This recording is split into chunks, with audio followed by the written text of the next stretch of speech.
inyong 2 linggo nag-iimbestiga ng mga katiwalian sa ating bansa. Ano po yung mga nakita po ninyo? Ano po yung mga nais nyo pong i-share rin po sa amin? Thank you very much, Mr. Chair. Thank you, and to our special guests and fellow public servants. Magandang umaga ho sa inyo lahat.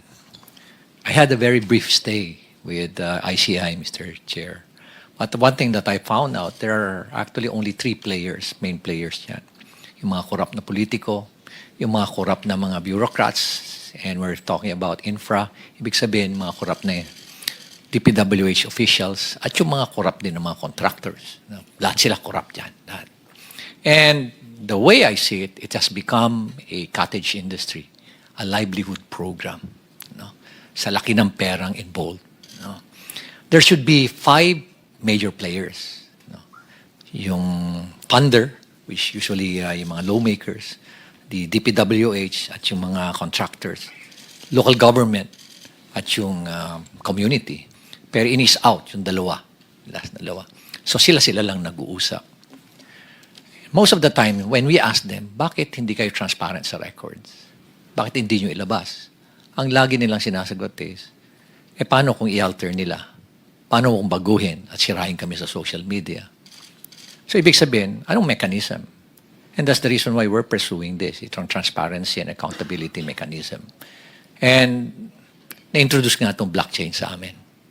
So, pag in-introduce mo, sinabi mo na sa mga official na yan na, o bakit hindi nyo blockchain? Wala na silang rason. Kasi very weak yung kanilang alibay. Nasabihin na, hindi namin gagawin yan kasi baka nakawin. O kaya baka i-alter kasi sirain pa kami. It's a very weak alibi, pero may rason pa rin sila. May lusot sila. I was really surprised when suddenly I was asked, or there was a press conference, without even consulting me, calling for me, and it was actually a hastily arranged press conference. Then suddenly, binabanggit na doon na, I'm not an investigator, I'm just a legal advisor, when in fact, sila naman ang gumawa nung designation na yun, legal advisor and investigator. So there were contrasting na mga pronouncement. Kakayanin ko pa yun tatanggapin ko pa yun Tatanggapin ko rin na wala akong authority over the PNP CIDG, which is true. But we took the opportunity to enter into an MOU. Nakipag-MOU kami, to our initiative, nag-MOU kami with PNP, with forthcoming yung sa NBI, with civil engineers, with IBP, mga lawyers, ang daming mga volunteers, even with structural engineers, meron din with watch group with M4GG, para at least everybody, it's a whole of the nation approach. Kasi nga overwhelming. One thing that I found out is, I anticipated that it's widespread, but the level, the depth, and the magnitude is really overwhelming. That hindi mo kakayanin ng 1 taon, 2 taon to investigate because it's in thousands of cases. Sabi ko nga, it became a cottage industry. Sa isang probinsya nga lang, sabi mo, isipin mo mga 50 ghost projects, 40 ghost projects.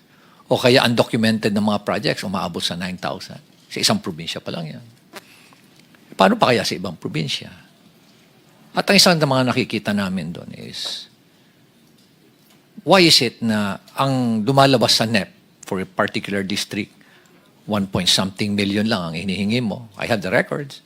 Or 2.5 lang sa President's budget. Then suddenly, pagkalabas dun sa GA, bakit umabot na ng mga 21 billion? And nakita namin na talagang prevalent yung kandon, yung mga ghost and substandard projects sa lugar na yun. So what was the intention? Hindi naman tayo tanga.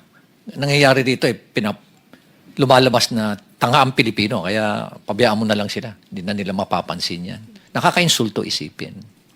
Nakakainsulto. Okay. Balikan ko uli yung press con na yan. Nilabas. And then, suddenly, tinabi na may conflict naman ako, being the mayor, and at the same time, being a member of the ICI.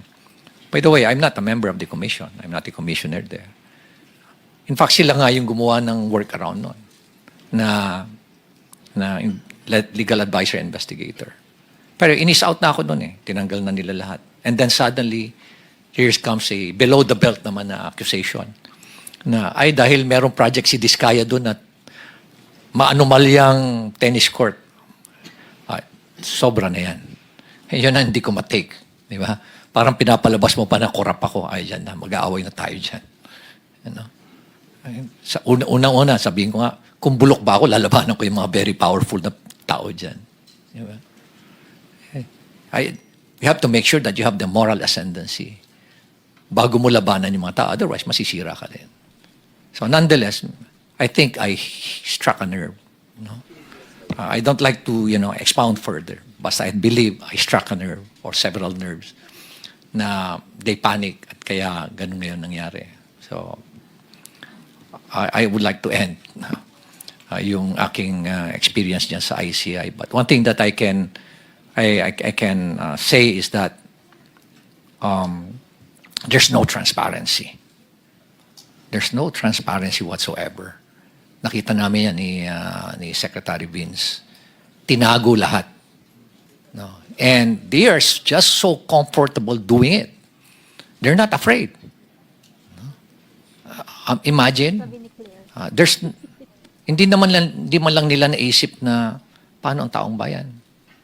Nakakainsulto pa. At ito nga, lately nga, sinabi pa na yung involved na congressman dyan, si Saldico, he did not abandon it. It was a sacrifice. My God! Nagdakaw ka ng bayan, kasi sasabihin mo, it was a sacrifice on your part. And it's not an abandonment. Ganyan na ba kababa yung standard natin sa Kongreso, Mr. Chair? Ganyan na ba tayo kawalang hiya ngayon? Manhid, di ba? Napaka callousness, hypocrisy. At nakakainsulto sa mentalidad natin Pilipino. So from there, Mr. Chair, please allow me to